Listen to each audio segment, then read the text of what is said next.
नमः ॐ विष्णुपादाय कृष्णप्रेष्ठाय भूतले श्रीमते भक्तिवेदान्त स्वामी इति नामिने। नमस्ते सारस्वते देवे गौरवाणी प्रचारिणे निर्विशेष शून्यवादी शाश्वत देशतारिणी। जय श्री कृष्ण चैतन्य प्रभु नित्यानंद श्री अद्वैत गदाधर शिवासादि गौर भक्तवृंद। जय श्री कृष्ण चैतन्य प्रभु नित्यानंद श्री अद्वैत गदाधर शिवासादि गौर भक्तवृंद। हरे कृष्णा कृष्णा हरे हरे हरे राम राम राम हरे हरे। हरे कृष्णा कृष्णा हरे हरे हरे राम राम राम हरे हरे। हरे कृष्णा कृष्णा कृष्णा हरे हरे हरे राम राम राम हरे हरे। हरे कृष्णा कृष्णा हरे हरे हरे राम राम राम हरे हरे। हरे कृष्णा कृष्णा कृष्णा हरे हरे हरे राम राम राम हरे हरे। हरे कृष्णा कृष्णा हरे हरे हरे राम राम राम हरे हरे।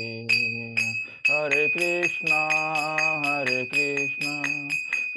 कृष्णा हरे हरे हरे राम राम राम हरे हरे। हरे कृष्णा कृष्णा हरे हरे हरे राम राम राम हरे हरे। हरे कृष्णा कृष्णा हरे हरे हरे राम राम राम हरे हरे। हरे कृष्णा कृष्णा हरे हरे हरे राम राम राम हरे हरे। हरे कृष्णा कृष्णा हरे हरे हरे राम राम राम हरे हरे। गोविंद जय जय गोपाल जय जय गोविंद जय जय गोपाल जय जय राधारमण हरि गोविंद जय जय राधारमण हरि गोविंद जय जय। हरे कृष्णा कृष्णा हरे हरे हरे राम राम राम हरे हरे। हरे कृष्णा कृष्णा हरे Rama, Hare Rama, Rama Rama, Hare Hare. Hare Krishna, Krishna Krishna, Hare Hare. Hare Rama, Rama Rama, Hare Hare. Hare Krishna, Krishna Krishna, Hare Hare. Hare Ram, Ram Ram, Hare Hare. Hare Krishna, Krishna Krishna, Hare Hare. Hare Ram, Ram Ram, Hare. Jaya Radha Girdhari, Radha Girdhari Radha. Jaya Radha Girdhari, Radha Girdhari Radhe. Jaya Radha Gopinath, Radha Gopinath Radhe. Jaya Radha Gopinath, Radha Gopinath Radhe. Jaya Radha Ras Bihari, Radha Ras Bihari Radhe. Jaya Radha Ras Bihari, Radha Ras Bihari Radhe.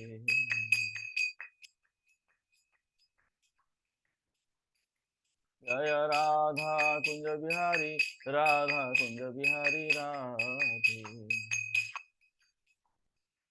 Jaya Radha Kunja Bihari, Radha Kunja Bihari Radhe. Jaya Radha Madan Mohan, Radha Madan Mohan Radhe. Jaya Radha Madan Mohan, Radha Madan Mohan Radhe. Jaya Radha Bhakti Bihari, Radha Bhakti Bihari Radhe. Jaya Radha Bhakti Bihari, Radha Bhakti Bihari Radhe.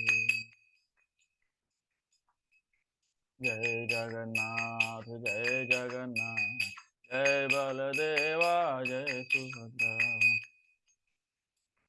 Jai Jagannath, Jai Jagannath, Jai Baladeva, Jai Subhadra. Jagannath Swami Nayana Pathagami, Nayana Pathagami Bhavatu me. Jagannath Swami Nayana Pathagami, Nayana Pathagami Bhavatu me. Jaya Prabhupada, Prabhupada, Prabhupada, Prabhupada. Jaya Jaya Prabhupada, Prabhupada, Prabhupada, Prabhupada. Jaya Jaya Gurudev, Gurudev, Gurudev, Gurudev. Jaya Jaya Gurudev, Gurudev, Gurudev, Gurudev. Nitai Gaur Hari Bol, Hari Bol, Hari Bol, Hari Bol. Nitai Gaur Hari Bol, Hari Bol, Hari Bol, Hari Bol. बोला हरि नाम संकीर्तन की जय, शिला प्रभुपाद की जय, निताई गौर प्रेमानंदे हरि हरि बोल।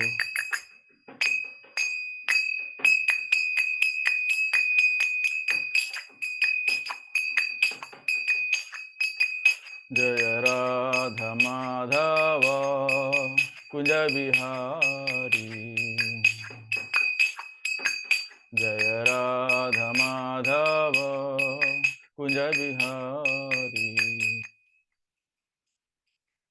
जय राधा माधव कुंज बिहारी। जय गोपी जन वल्लभ गिरिवरधारी, जय गोपी जन वल्लभ गिरिवरधारी। यशोदनन्दन व्रज जनरञ्जन यशोदनन्दन व्रज जनरञ्जन यमुनातीरावनचारि यमुनातीरावनचारि जय राधा माधव कुंज बिहारी राधा माधव कुंज बिहारी जय गोपी जन वल्लभ गिरिवरधारी जय गोपी जन वल्लभ गिरिवरधारी जय राधा माधव कुंज बिहारी जय राधा माधव कुंज बिहारी जय गोपी जन वल्लभ गिरिवरधारी जय गोपी जन वल्लभ गिरिवरधारी यशोदनन्दन व्रज जनरञ्जन यशोदनन्दन व्रज जनरञ्जन यमुनातीरावनचारि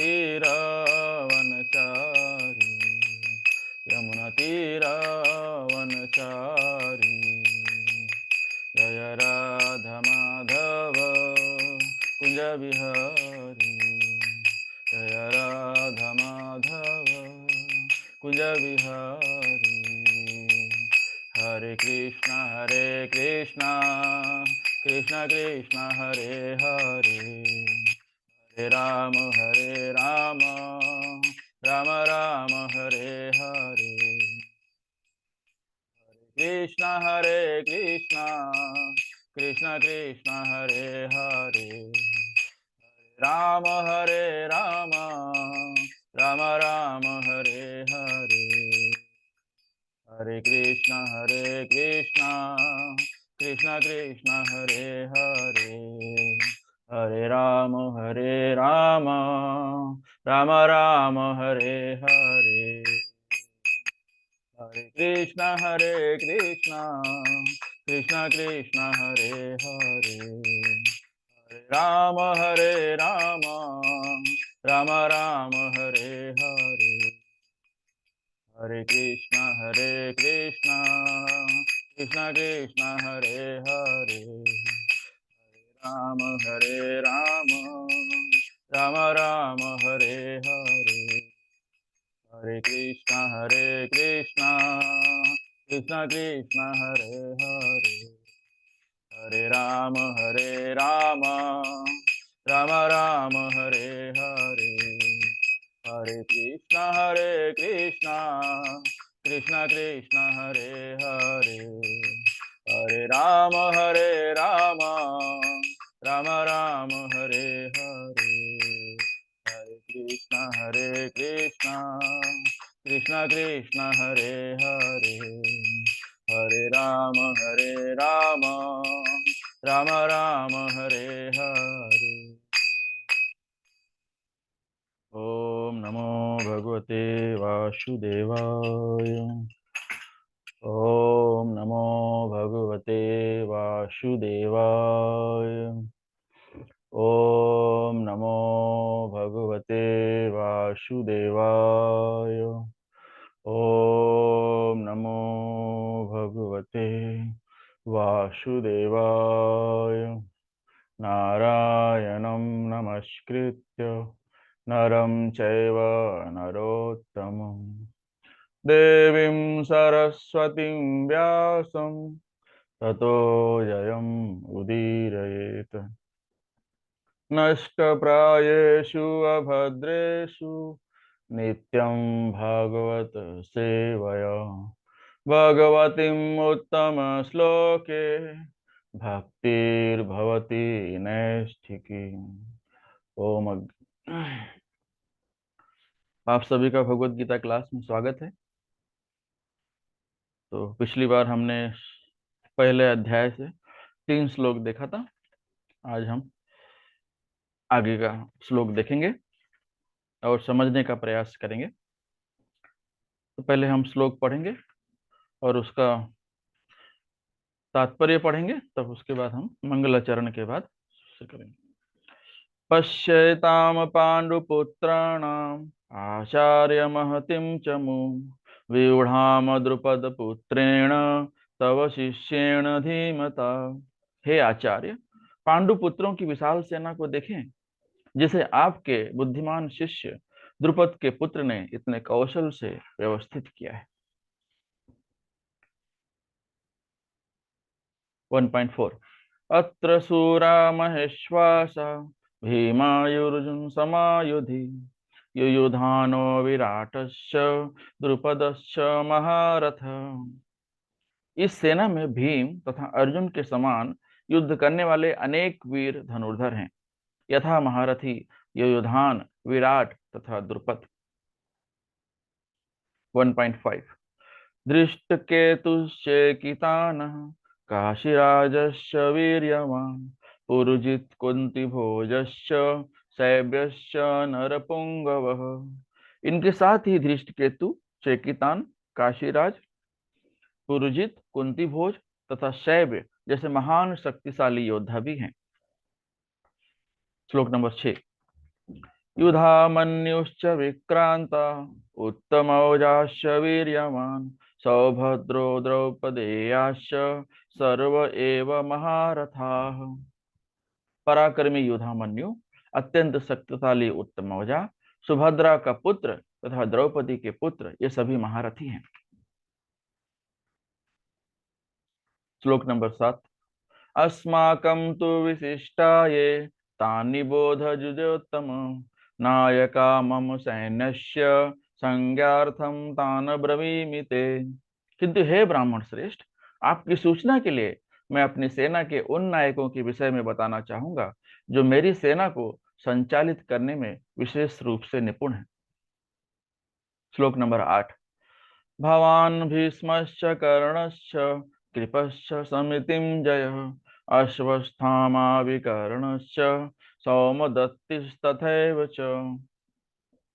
मेरी सेना में स्वयं आप, भीष्म, कर्ण, कृपाचार्य, अश्वस्थामा, विकर्ण तथा सोमदत्त का पुत्र भूरिश्रवा आदि हैं, जो युद्ध में सदैव विजयी रहे हैं। श्लोक नंबर 9 अन्ये च बहवः शूरा मदर्थे त्यक्त्य जीविताः नाना शस्त्र प्रहरणाः सर्वे युद्ध विशारदाः। ऐसे अनेक अन्य वीर भी हैं जो मेरे लिए अपना जीवन त्याग करने के लिए उद्यत हैं। वे विविध प्रकार के हथियारों से सुसज्जित हैं और युद्ध विद्या में निपुण हैं। श्लोक नंबर 10 अपर्याप्तम तदस्माकं बलम भीष्माभिरक्षितम् पर्याप्तम त्वइदम् एतेषां बलम भीमाभिरक्षितम्। हमारी शक्ति अपरिमेय है और हम सब पितामह द्वारा भली भांति संरक्षित हैं, जबकि पांडवों की शक्ति भीम द्वारा भली भांति संरक्षित होकर भी सीमित है। श्लोक नंबर 11 अयनेषु च सर्वेषु यथा भागम अवस्थिताः भीष्मम् एवाभिरक्षन्तु भवन्तः सर्व एव हि। अतएव सैन्य व्यूह में अपने अपने मोर्चों पर खड़े रहकर आप सभी भीष्म पितामह को पूरी तरह सहायता दें। श्लोक नंबर 12 तस्य संजयन् हर्षं कुरु वृद्ध पितामह सिंहनादं विनोदस्य शंखं दद्मो प्रतापवान। तब कुरुवंश के वयोवृद्ध परम प्रतापी एवं वृद्ध पितामह ने सिंह गर्जना सी ध्वनि करने वाले अपने शंख को उच्च स्वर से बजाया, जिससे दुर्योधन को हर्ष हुआ। श्लोक नंबर 13 ततः शंखाश्च भैर्यश्च प्रणवानक गोमुखाः सहसैवाभ्यस हन्यन्त स शब्दस्तु मूलोऽभवत्।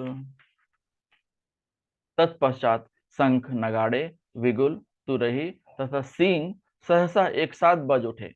वह संवेद स्वर अत्यंत कोलाहलपूर्ण था। ततः श्वेतैर्हयैर्युक्ते महति स्यन्दने स्थितो माधवः पाण्डवाश्चैव दिव्यो शंखो प्रदद्मतुः। दूसरी ओर से श्वेत घोड़ों द्वारा खींचे जाने वाले विशाल रथ पर आसीन कृष्ण तथा अर्जुन ने अपने अपने दिव्य शंख बजाए। पांचजन्यम ऋषिकेशो देवदत्तम धनंजय पौंड्रम दद्मो महाशंखम भीम कर्माभिकोदर। भगवान कृष्ण ने अपना पांचजन्य शंख बजाया, अर्जुन ने देवदत्त शंख तथा अति भोजी एवं अति मानवीय कार्य करने वाले भीम ने पौंड्र नामक भयंकर शंख बजाया। अनंत विजयम राजा कुंती पुत्रो युधिष्ठिरः नकुलः सह देवश्च सुघोषमणिपुष्पक काश्यश्च परस्परमेश्वासः शिखण्डी च महारथः धृष्टद्युम्नो विराटश्च सात्यकिश्च पराजितः द्रुपदो द्रौपदेयाश्च सर्वशः पृथिवीपते सौभद्रश्च महाबाहु शंखान दद्मु पृथक पृथक। हे राजन, कुंती पुत्र तथा युधिष्ठिर ने अपना अनंत विजय नामक शंख बजाया तथा नकुल और सहदेव ने सुघोष एवं मणिपुष्पक शंख बजाए। महान धनुर्धर काशीराज, परम योद्धा शिखंडी, धृष्टद्युम्न विराट, अजय सात्विकी, द्रुपद द्रौपदी के पुत्र तथा सुभद्रा के महाबाहु पुत्र आदि सबों ने अपने अपने शंख बजाए। श्लोक नंबर 19। सघोषोधात राष्ट्राणां हृदयानि विदारयन् नभश्च पृथ्वीं चैव तुमुलोभ्य अनुदादयन्। इन विभिन्न शंखों की ध्वनि कोलाहलपूर्ण बन गई, जो आकाश तथा पृथ्वी को शब्दायमान करती हुई धृतराष्ट्र के पुत्रों के हृदय को विदीर्ण करने लगी। हरे कृष्ण। ओम अज्ञानतिमिरान्धस्य ज्ञानञ्जनशलाकया चक्षुरुन्मीलितं येन तस्मै श्रीगुरुवे नमः। श्रीचैतन्यमनोभीष्टं स्थापितं येन भूतले स्वयं रूपः कदा मह्यं ददाति स्वपदान्तिकं। वन्देऽहं श्रीगुरु श्रीयुतपदकमलं श्रीगुरून् वैष्णवांश्च श्रीरूपं सागरजातं सहगना रघुनाथान्वितां तं सहजीवं साद्वैतं सावधूतं परिजनसहितं कृष्णचैतन्यदेवं श्रीराधा कृष्णपादान् सहगना ललिता श्रीविशाखान्वितांश्च नमो विष्णुपादाय कृष्णप्रेष्ठाय भूतले श्रीमते भक्तिवेदान्त स्वामिनिति नामिने। नमस्ते सारस्वते देवे गौरवाणी प्रचारिणे निर्विशेष शून्यवादी पाश्चात्य देश तारिणे। हे कृष्णा करुणा सिंधु दीनबंधु जगतपते गोपेश गोपिका कांत राधा कांत नमस्तुते। तप्त कांचन गौरांगी राधे वृंदावनेश्वरी वृषभानुसुते देवी प्रणमामि हरिप्रिये। वाञ्छाकल्पतरुभ्यश्च कृपा सिन्धुभ्य एव च पतितानां पावनेभ्यो वैष्णवेभ्यो नमो नमः। जय श्री कृष्ण चैतन्य प्रभु नित्यानंद श्री अद्वैत गदाधर श्रीवासादि गौर भक्तवृंद। हरे कृष्णा कृष्णा कृष्णा हरे हरे हरे राम राम राम हरे हरे। हरे कृष्णा कृष्णा कृष्णा हरे हरे हरे राम राम राम हरे हरे। हरे कृष्णा कृष्णा कृष्णा हरे हरे हरे राम राम राम हरे हरे। हरे कृष्णा कृष्णा कृष्णा हरे हरे हरे राम राम राम हरे हरे। हरे कृष्ण। फिर से एक बार भगवत गीता क्लास में आप लोगों का स्वागत है। तो पिछली बार हमने देखा था कि श्लोक नंबर 3 तक हमने देख लिया था, चौथे नंबर से हम लोग शुरू करेंगे फिर से। तो श्लोक नंबर 3 हम देखेंगे क्या है। पश्येताम पांडुपुत्राणाम आचार्य महतिम चमूम व्यूढ़ाम द्रुपद पुत्रेण तब शिष्येण धीमता। हे आचार्य, पांडु पुत्रों की विशाल सेना को देखें, जिसे आपके बुद्धिमान शिष्य द्रुपद के पुत्र ने इतने कौशल से व्यवस्थित किया है। तो यहाँ पर जो है दुर्योधन बहुत एक चालाकी के साथ राजनीति का काम कर रहा है, जो राजनीति वाला है। तो हालांकि द्रोणाचार्य जो है कौरवों के गुरु हैं, पांडवों के भी गुरु हैं। ऐसे देखा जाए तो पांडव भी कौरव ही हैं, लेकिन यहाँ पर धृतराष्ट्र ने कौरव जो है अपने वंश को कौरव बोला है और पांडु के पुत्रों को पांडव कह दिया। तो पांडव पांडव भी कौरव हैं, लेकिन पांडवों को कौरवों से अलग कर दिया गया है। तो दुर्योधन जो है कुशल राजनीतिज्ञ है। वो हालांकि गुरु से प्रश्न नहीं पूछना चाहिए, लेकिन वो एक तरह से वो कहेंगे तो ताना मारने के लिए अपने गुरु के पास गया है और ताना मार रहा है कि देखो, धृष्टद्युम्न जिस जो राजा द्रुपद का पुत्र है, वो आपने उसे कला कौशल धनुर्विद्या सिखाई और आज वही धृष्टद्युम्न जो है आपके सामने खड़ा है आपको ही मारने के लिए। तो इस तरह से वो एक तरह से द्रोणाचार्य आचार्य द्रोणाचार्य को जो है एक तरह से ताना मार रहा है कि देखो, तुमने जो सिखाया था आज वही तुम्हें मारने के लिए तुम्हारे सामने खड़ा है, और उसने कैसे अपने सेनाओं को व्यवस्थित किया है ये सब बारे में बता रहा है। सो जो है यही है श्लोक नंबर 3। अब हम देखेंगे श्लोक नंबर 4। अत्र सूरा महेश्वासा भीमार्जुन समायुधि युयुधानो विराटश्च द्रुपदश्च महारथ। इस सेना में भीम तथा अर्जुन के समान युद्ध करने वाले अनेक वीर धनुर्धर हैं, यथा महारथी युयुधान विराट और द्रुपद। तो दुर्योधन यहाँ पर द्रोणाचार्य को बता रहा है कि देखिए, इस पांडवों की तरफ भीम और अर्जुन तो शक्तिशाली हैं ही, महारथी हैं, उनके समान और भी कई ऐसे हैं जो महारथी हैं। तो इस सेना में भीम तथा अर्जुन के समान युद्ध करने वाले अनेक धनुर्धर हैं, जैसे महारथी युयुधान विराट तथा द्रुपद। तो इस तरह से दुर्योधन जो है पांडवों की सेना का वर्णन कर रहा है, जो धृष्टद्युम्न जिनको लीड कर रहा है, जिनका सेनापति धृष्टद्युम्न है। तो दुर्योधन जो है यहाँ पर एक तरह से एक्सपर्ट पॉलिटिशियन बोलते हैं ना, राजनीतिज्ञ, बहुत चतुर राजनीति वाला काम कर रहा है। और यहाँ पर इसके पहले जो अक्षौहिणी सेना का बताया गया है, तो अक्षौहिणी सेना को देख लें तो हमें जो है कौरवों की सेना ज्यादा है। कौरवों की सेना पांडवों से कई गुना ज्यादा है। देखा जाए तो ऐसा लगेगा सेनाओं को देख के कि कौरव ही विजयी होंगे, लेकिन कौरव तो विजयी हो ही नहीं सकते। क्यों विजयी नहीं हो सकते? क्योंकि पांडवों की तरफ भगवान कृष्ण स्वयं खड़े हैं। तो जहां भगवान कृष्ण स्वयं खड़े हैं, भाग्य की देवी लक्ष्मी भी वहीं रहेंगी, और जहां पर भाग्य होगा विजय भी उसी का होगा। तो भाग्य की देवी लक्ष्मी वहीं होती है जहां श्री कृष्ण होते हैं। तो हमें इस बात को ध्यान रखना चाहिए कि हमें जो है विजयी हमेशा जहां पर भाग्य होता है, भाग्य की देवी लक्ष्मी होती है, उन्हीं का होता है। तो यहाँ पर देखेंगे कि भीम और अर्जुन के समान युयुधान विराट द्रुपद जैसे महारथी हैं।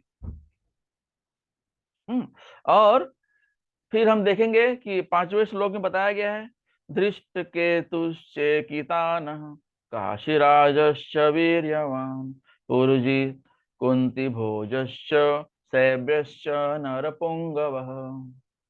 इनके साथ ही दृष्टकेतु, चेकितान, काशीराज, पुरुजित, कुंती भोज तथा शैब्य जैसे महान शक्तिशाली योद्धा भी हैं। तो दुर्योधन यहाँ पर द्रोणाचार्य को बता रहा है कि देखो, भीम, अर्जुन, युयुधान, विराट, द्रुपद, धृष्टकेतु, चेकितान, काशीराज, पुरुजित, कुंती भोज, शैब्य, ये सब जो है महारथी हैं। फिर श्लोक नंबर 6 में बताते हैं, युधामन्युश्च विक्रांत उत्तमौजाश्च वीर्यवान सौभद्रो द्रौपदेयाश्च सर्व एव महारथः। पराक्रमी युधामन्यु, अत्यंत शक्तिशाली उत्तमौजा, सुभद्रा का पुत्र तथा द्रौपदी के पुत्र, ये सभी महारथी हैं। कितने महारथी हैं? भीम, अर्जुन, युधान, विराट, द्रुपद, धृष्टकेतु, चेकितान, काशीराज, पुरजित, कुंती भोज, सैव्य, युधामन्यु, उत्तमौजा, सन्स ऑफ द्रुपद, मतलब सुभद्रा के जो पुत्र हैं और द्रौपदी के जो पुत्र हैं, ये सभी महारथी हैं। तो हमें एक तरह से दुर्योधन ये कहना चाह रहा है कि ये सभी महारथी हैं, इनको हल्के में नहीं लेना है कि भाई ये जो है हम लोग, हमारी तरफ भीष्म पितामह है तो हम लोग जीत जाएंगे। तो ये सब जो है महारथी हैं पांडवों की तरफ, तो हमें इनका ध्यान रखा है।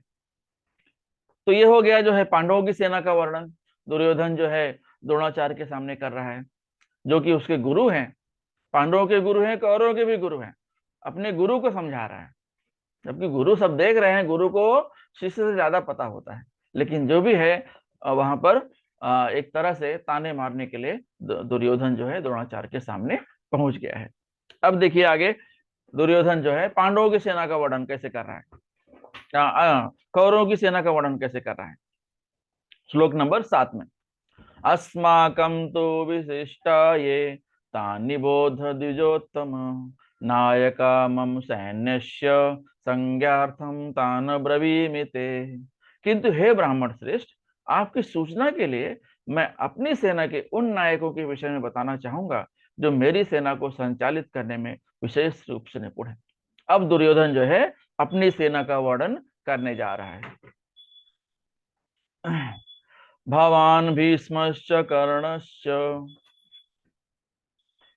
कृपश्च समितिं जयः, अश्वस्थामा विकर्णश्च सौमदस्तिस्तथैव च। श्लोक नंबर 7। किंतु हे ब्राह्मण श्रेष्ठ, मेरी सेना में स्वयं आप, भीष्म, कर्ण, कृपाचार्य, अश्वस्थामा, विकर्ण तथा सोमदत्त का पुत्र भूरिश्रवा आदि हैं, जो युद्ध में सदैव विजयी रहे हैं। अब अपनी सेना का बखान कर रहा है और कह रहा है कि देखो हमारी सेना में भी बहुत बड़े बड़े लोग हैं।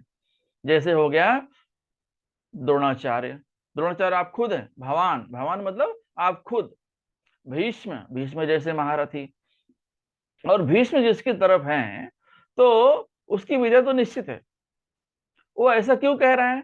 ऐसा इसलिए कह रहा है कि भीष्म और द्रोणाचार्य जब द्रौपदी का चीरहरण हो रहा था तब भी चुप बैठे थे, उन्होंने कोई एक भी शब्द नहीं कहे।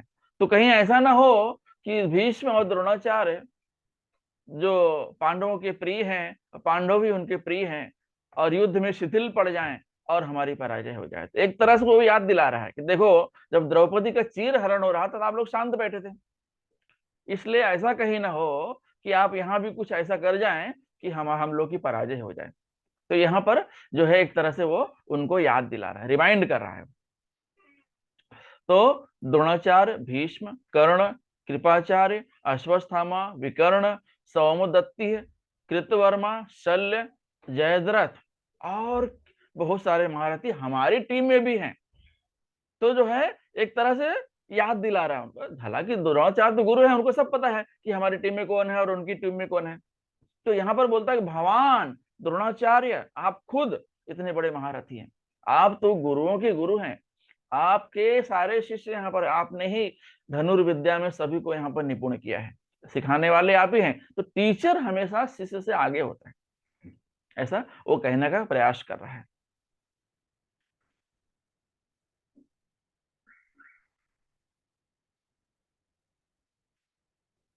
अन्ये च बहवः शूरा मदर्थे त्यक्त जीविताः, नाना शस्त्र प्रहरणाः सर्वे युद्ध विशारदाः। ऐसे अन्य अनेक वीर भी हैं जो मेरे लिए अपना जीवन त्याग करने के लिए उद्यत हैं। ये विविध प्रकार के हथियारों से सुसज्जित हैं और युद्ध विद्या में निपुण हैं। तो यहाँ पर जो है बता रहा है कि इतने सारे वीर जो हैं, जयद्रथ जैसे वीर हैं, ये महारथी हैं, और ये लोग मेरी रक्षा के लिए या फिर मेरे कहने पर ये अपनी जान भी देने को उद्यत हैं, तैयार हैं। तो इस तरह से जो है अपनी तरफ के महारथियों का बखान द्रोणाचार्य के सामने दुर्योधन करने का प्रयास कर रहा है। आगे भी कहता है, अपर्याप्तम तदस्माकं बलम भीष्माभिरक्षितम पर्याप्तम त्वा इदम एतेषां बलम भीमाभिरक्षितम। हमारी शक्ति अपरिमेय है और हम सब पितामह द्वारा भली भांति संरक्षित हैं, जबकि पांडवों की शक्ति भीम द्वारा भली भांति संरक्षित होकर भी सीमित है। तो वो कहना चाह रहा है कि हमारी तरफ तो भीष्म है, हमारी तो विजय होने वाली है, जब तक भीष्म खड़े हैं तब तक हमारी भीष्म विजय निश्चित है। तो ये कहना चाह रहा है कि भीष्म जो है हमारी तरफ से लड़ाई लड़ रहे हैं तो हमारी विजय निश्चित है। अपर्याप्तम तदस्माकम, तो हमारी तरफ भीष्म है और दूसरी तरफ जो है भीम है। तो जहां पर भीष्म है तो वो ज्यादा सुरक्षित है, और जहां पर भीम है वो कितना भी सुरक्षित है लेकिन भीष्म के आगे कुछ नहीं है, ये कहने का प्रयास कर रहा है। हमारी शक्ति अपरिमेय है, क्यों? क्योंकि हम सब पितामह द्वारा संरक्षित हैं, जबकि पांडवों की शक्ति भीम द्वारा संरक्षित होकर भी हमारे सामने नगण्य है, ऐसा कहने का कोशिश कर रहा है। फिर आया श्लोक नंबर 11, अयनेषु च सर्वेषु यथा भागम अवस्थिताः भीष्मम् एवाभिरक्षन्तु भवन्तः सर्व एव ही। अतएव सैन्य व्यूह में अपने अपने मोर्चों पर खड़े रहकर आप सभी भीष्म पितामह को पूरी पूरी सहायता दें। एक तरफ से तो ये बोल रहा है कि भीष्म हमारी तरफ खड़े हैं तो हमारी विजय निश्चित है, दूसरी तरफ ये कह रहा है कि भीष्म जो है थोड़ा बूढ़े हो गए हैं, ऐसा ना हो कि कहीं एक तरफ वो लड़ाई लड़ने लगे और दूसरी तरफ से शत्रु जो है दुश्मन आक्रमण कर दे। इसलिए हम सबको क्या करना है, जब भीष्म फाइटिंग कर रहे हैं, लड़ाई लड़ रहे हैं, तो एक तरफ ध्यान दे रहे हैं तो हमें उनकी सुरक्षा का भी ध्यान देना है। नहीं तो क्या होगा, भीष्म जो है बूढ़े हो चुके हैं, हमें उनकी सुरक्षा का भी ध्यान देना है, नहीं तो हमारी पराजय हो जाएगी। ऐसा कहने का प्रयास कर रहा है वो, द्रोणाचार्य को बता रहा है, द्रोणाचार्य को इंस्ट्रक्शन दे रहा है। द्रोणाचार्य गुरुओं के गुरु हैं और द्रोणाचार्य को ही इंस्ट्रक्शन दे रहा है। तो यहां पर जो है अपनी सेना को दुर्योधन बोल रहा है कि हमें भीष्म को सुरक्षा देनी है। क्यों? कि भीष्म जो है बूढ़े हो चुके हैं, इसलिए उन्हें सुरक्षा की जरूरत है। इसलिए दुर्योधन को यहाँ पर राजनीतिज्ञ कुछ कहा गया है कि वो बहुत बड़ा राजनीतिज्ञ है। तो द्रोणा जो है अपनी सेना से उससे एकदम कॉन्फिडेंस है, जो कि द्रोणाचार्य और भीष्म जो है हमारी तरफ से लड़ रहे हैं तो हमें पूरी तरह सपोर्ट करेंगे और हमें जो है विजय की तरफ लेके जाएंगे।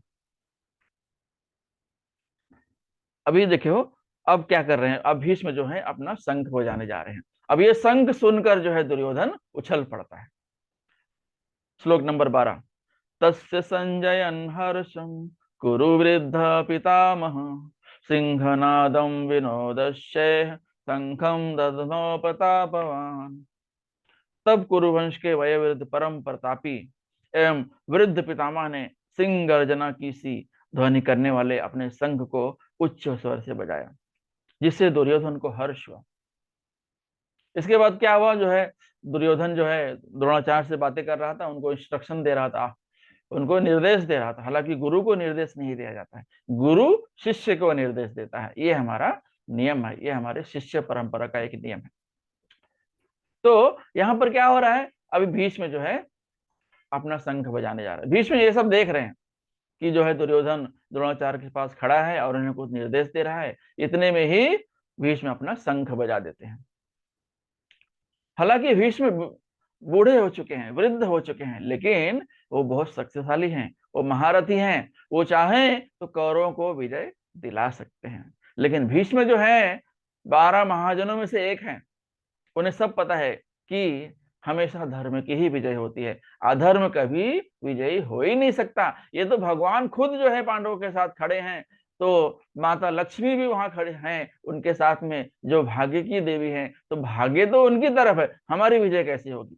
चाहे चाहे वहां भीष्म खड़े हो या और भी कोई खड़ा हो, वहां अधर्म की विजय धर्म पर हो ही नहीं सकती। हमेशा धर्म की विजय होती है अधर्म पर, ये नीति है। और ये भीष्म पितामह अच्छी तरह से जानते हैं, क्योंकि वो जो है 12 महाजनों में से एक गिने जाते हैं।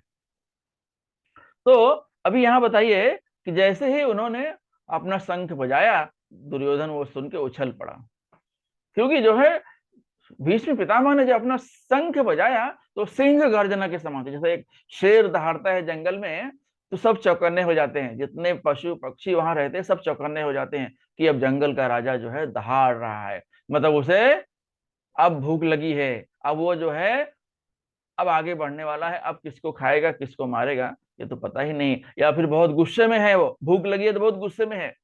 तो जब वो दहाड़ता है सभी अपने अपने बिल में घुस जाते हैं, पक्षी जो है सतर्क हो जाते हैं, पशु पक्षी सभी सतर्क हो जाते हैं। तो ये जो सिंह गर्जना का काम है, ये कुरुक्षेत्र में मिल रहा है भीष्म पितामह के शंख से। तो सभी चौकन्ने हो जाते हैं और दुर्योधन खुशी से झूम उठता है कि देखो अब हमारी विजय निश्चित है, क्योंकि भीष्म पितामह हमारी तरफ से लड़ने के लिए तैयार हैं, और भीष्म पितामह को तो इच्छा मृत्यु का वरदान है, उन्हें तो कोई मार ही नहीं सकता। ये है दुर्योधन की कुबुद्धि। और यहाँ पर भीष्म पितामह की समझ क्या है कि धर्म का ही हमेशा विजय होता है, भगवान कृष्ण स्वयं पांडव के साथ खड़े हैं तो विजय तो उनकी ही होगी।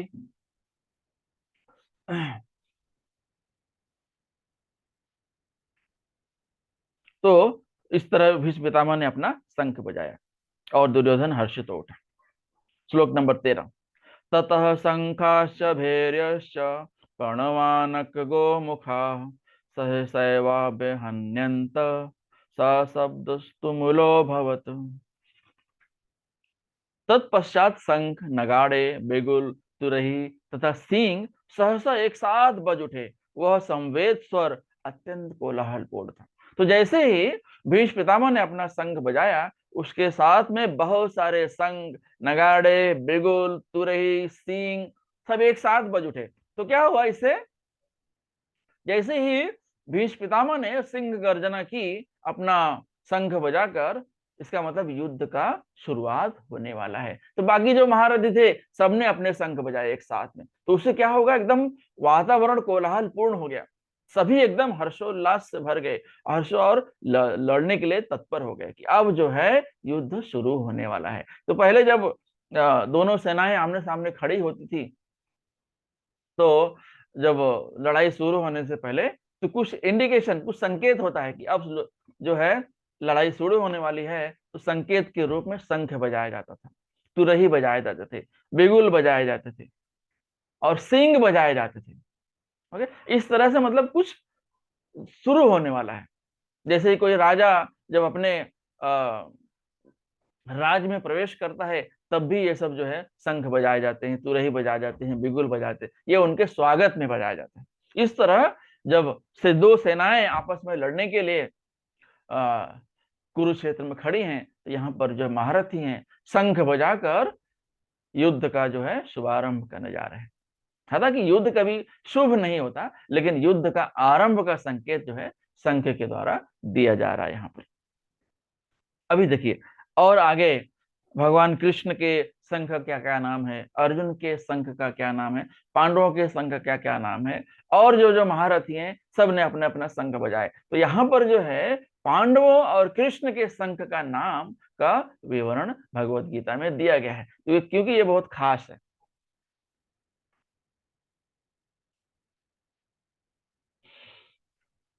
पांचजन्यम हृषिकेशो देवदत्तम धनंजय पौंड्रम दद्मो महाशंखम भीमकर्माविर्कोदर।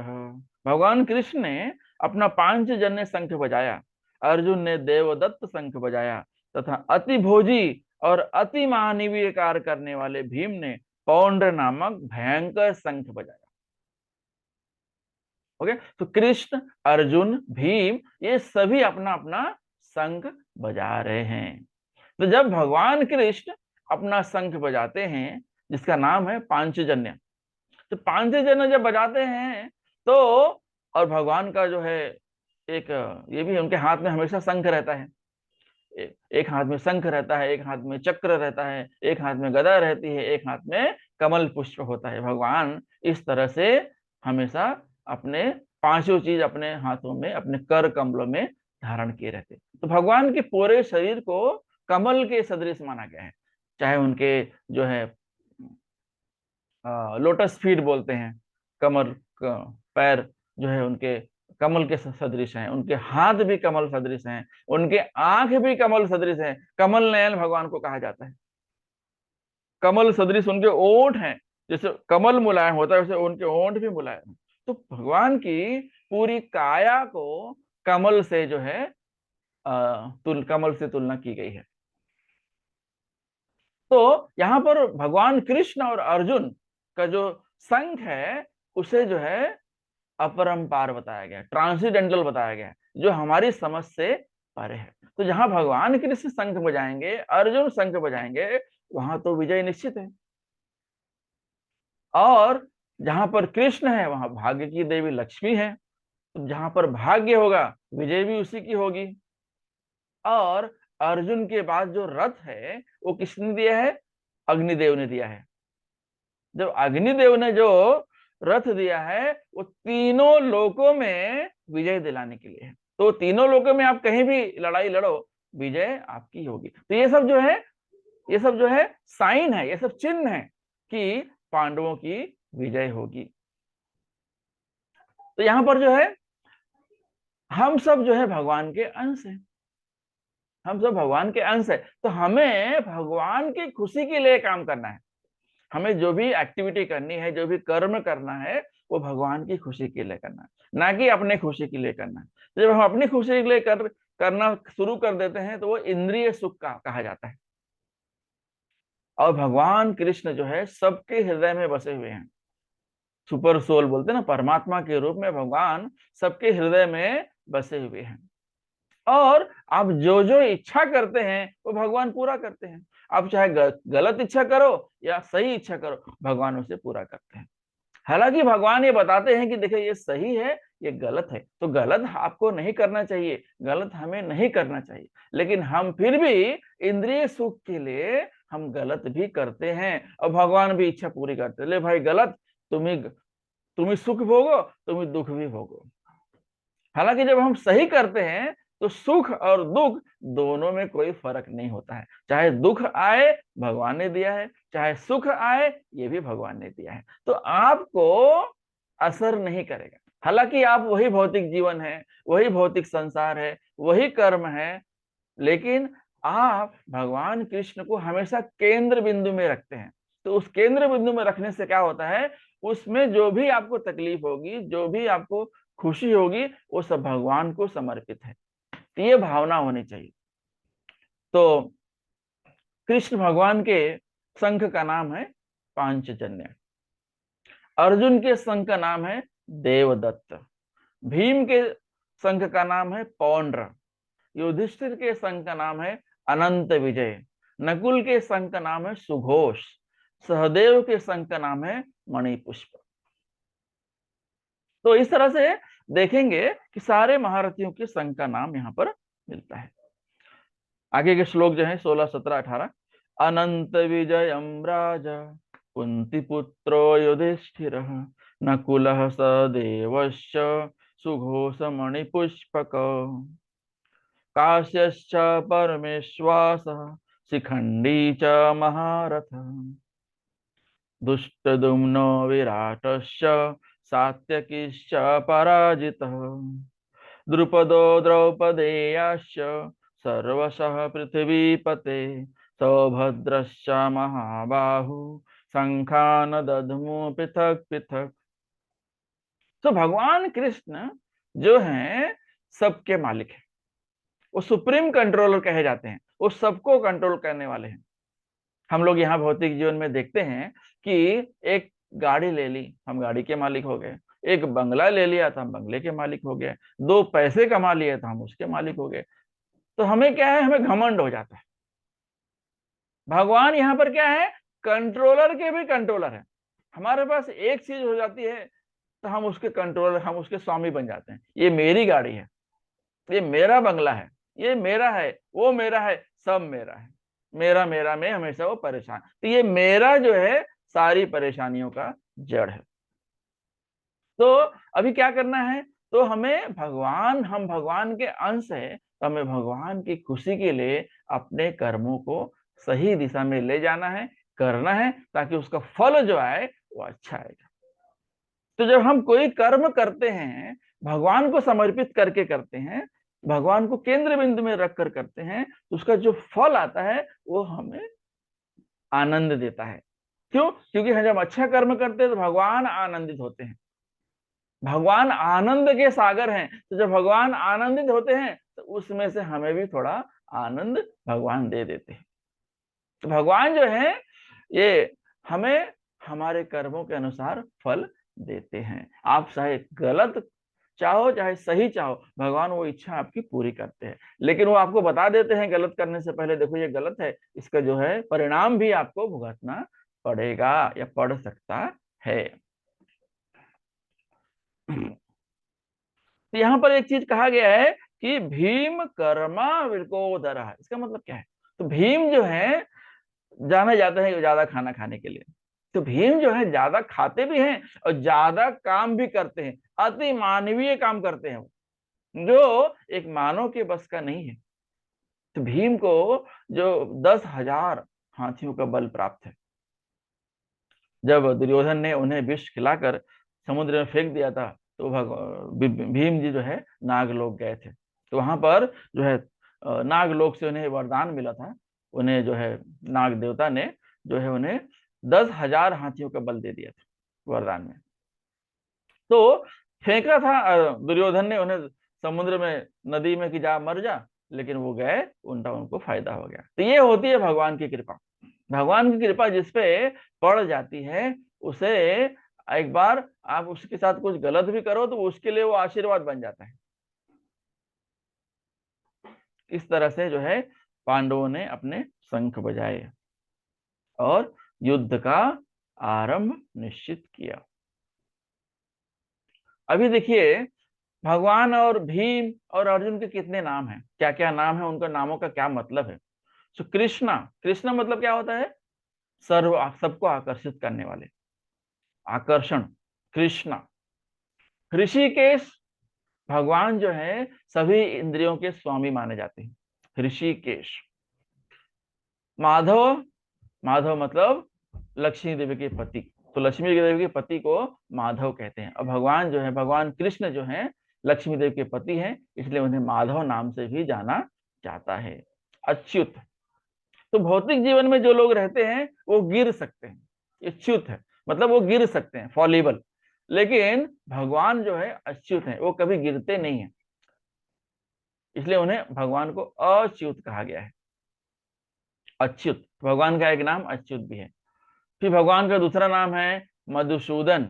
मधुसूदन मतलब मधु नाम के राक्षस को उन्होंने मारा था। भगवान जो है मधु नाम के राक्षस के को मारा था, इसलिए उनका नाम मधुसूदन पड़ा। भगवान का नाम है गोविंद। गोविंद मतलब गो इंद, मतलब जो इंद्रियों को और गायों को सुख, आनंद, सुख देता है, आनंद देता है, इसलिए उनका नाम है गोविंद। भगवान का नाम है वासुदेव, क्योंकि वो वसुदेव के पुत्र हैं, इसलिए उनका नाम वासुदेव भी है। देवकी नंदन, देवकी नंदन मतलब जो देवकी के पुत्र हैं, उन्हें यशोदा नंदन भी कहा जाता है, जो यशोदा के पुत्र हैं। पार्थ सारथी भी उनका एक नाम है। पार्थ सारथी मतलब पार्थ, पार्थ अर्जुन का नाम है। अभी अर्जुन का नाम पार्थ कैसे पड़ा? क्योंकि जो है कुंती महारानी का नाम पृथा था, तो पृथा से पार्थ बना।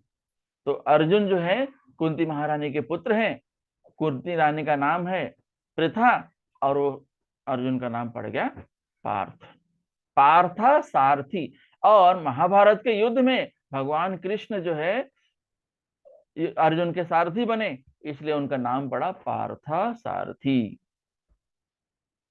केशव, केसी नाम के राक्षस को भगवान ने मारा, इसलिए उनका नाम पड़ा केशव, किलर ऑफ डेमन केसी।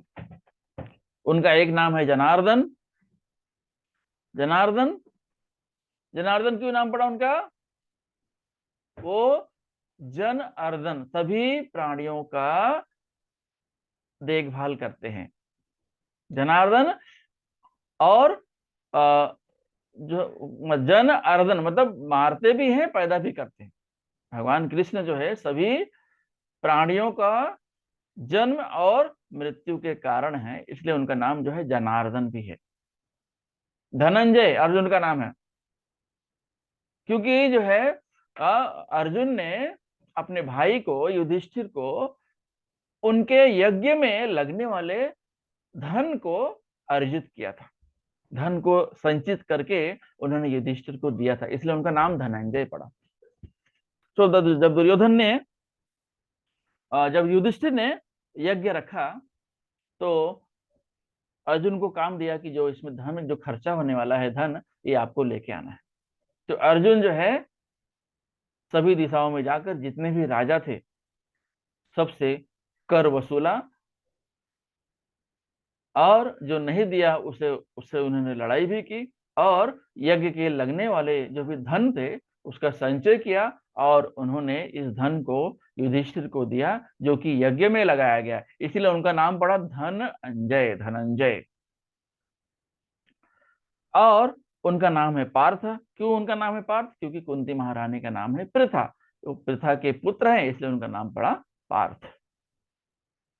उनका नाम, दूसरा नाम भी है अर्जुन का, गुडाकेश। तो गुडाकेश का मतलब क्या होता है? जो अपनी नींद पे विजय प्राप्त कर ले। गुडाकेश मतलब जो अपनी नींद पे विजय प्राप्त कर ले, so one who conquer sleep. तो अर्जुन जो है अपनी नींद पर विजय प्राप्त कर लिए थे, इसलिए उनका नाम है गुडाकेश। वृकोदर, वृकोदर भीम का नाम है। तो जिनका उदर जो है बड़ा हो, मतलब जो ज्यादा खाते हो, तो वोरेसियस ईटर एंड परफॉर्म हरक्यूलिस। तो अर्जुन भीम क्या करते थे? ज्यादा खाते थे और ज्यादा काम भी करते थे, अति मानवीय काम करते थे वो, जो एक मानव के बस का नहीं है।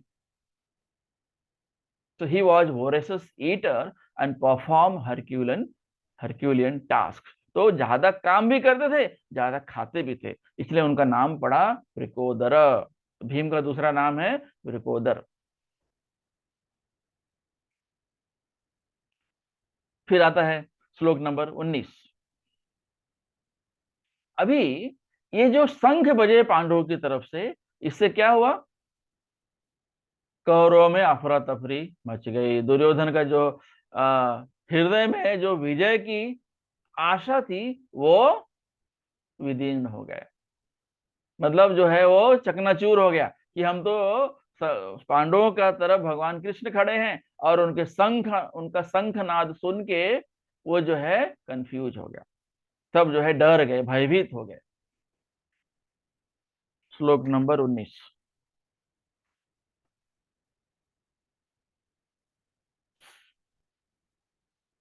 स घोषो धातराष्ट्राणां हृदयानि व्यदारयन् नभश्च पृथिवीं चैव तुमुलोभ्य अनुनादयन्।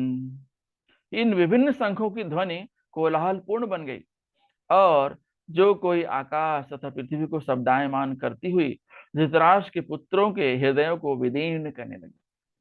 तो धृतराष्ट्र के जितने पुत्र थे, 100 पुत्र थे, सबका हृदय जो है विदीर्ण हो गया, दुख से भर गया कि अब तो हम नहीं जीत पाएंगे। तो भीष्म का शंख की आवाज जब आई सिंह गर्जना के समान, तो उनके मन को खुश हो गए सभी लोग कि अब तो हमारी विजय निश्चित है, क्योंकि भीष्म का शंख जो है सिंह के समान गर्जना कर रहा है। तो ये विजय का सूचक है, ऐसा उन्हें लगा।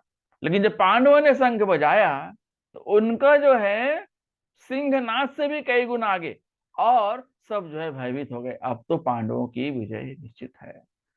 तो अभी जो युद्ध में खड़े हैं लड़ने के लिए, आपस में जीतने के लिए, एक दूसरे को मारने के लिए, उन्हें जब थोड़ी सी आशा होगी कि हम जीतने वाले हैं, तो खुशी से पागल हो जाएंगे। लेकिन जब जैसे ही लगा कि हम हारने वाले हैं तो सभी दुखी हो जाते हैं। तो इस तरह की भावनाएं जब आप कोई भी युद्ध में खड़े हो या किसी भी रणभूमि में खड़े हो तो आपके मन में भावनाएं आती हैं। ओके, तो यहाँ पर जो है ये सारे शंखनाद, बिगुल, तुरही, सींग की आवाज से क्या हुआ, पूरे कुरुक्षेत्र में कोलाहल छा गया। इतना आवाज, इतना शोर हो रहा था। तो ये सब सुन के क्या हुआ, कौरवों का हृदय जो है विदीर्ण हो गया। अब उनके मन में ऐसा लगा कि अब तो हमारी हार होगी, डर गए, वो भयभीत हो गए।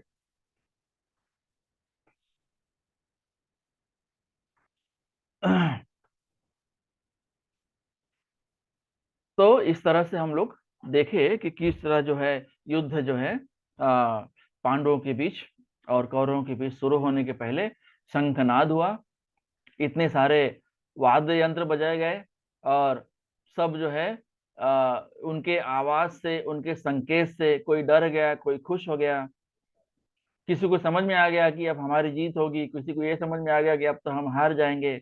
इतना कोलाहल पूर्ण था, इतना जो है आवाज हो रहा था कुरुक्षेत्र में कि जो सबका हृदय जो है कौरवों का हृदय जो है विदीर्ण हो गया। तो ये सब जो है धृतराष्ट्र अपने कक्ष में बैठे हुए हैं और संजय जी जो है उन्हें पूरा दृष्टांत जो है पूरा विस्तार से उनको बता रहे हैं। देखो अब ये हो रहा है, अब जो है दुर्योधन द्रोणाचार्य के पास गया है और उसके बाद में जो है शंखनाद होता है, पहले भीष्म जी बजाते हैं तो दुर्योधन खुश हो जाता है, उसके बाद में कौरवों की तरफ से कृष्ण अपना पांचजन्य बजाते हैं तो जो है उसके बाद में जो है अर्जुन, देवदत्त, युधिष्ठिर,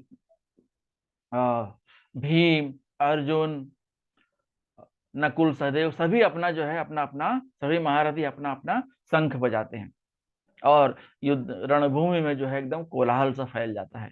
और इस कोलाहल पूर्ण दृश्य को देखकर दुर्योधन जो है भयभीत हो जाता है। धृतराष्ट्र के जो 100 पुत्र हैं या कौरवों की सेना जो है भयभीत हो जाती है कि अब पांडव ही जीतने वाले हैं। ऐसा उनके भय तभी आता है जब हमारे मन में जो है उसका उल्टा कुछ होने लगे।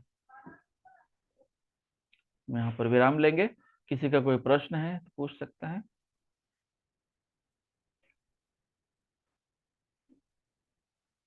श्रीमद् भगवद गीता की जय। शिल प्रभुपाद की जय। निताई गौर प्रेमानंदे हरि हरि बोल। कोई प्रश्न नहीं है तो हम स्टॉप करेंगे। वांछा कल्पतरुभ्यश्च कृपा सिंधुभ्य एव च पतितानां पावनेभ्यो वैष्णवेभ्यो नमो नमः। हरे कृष्णा।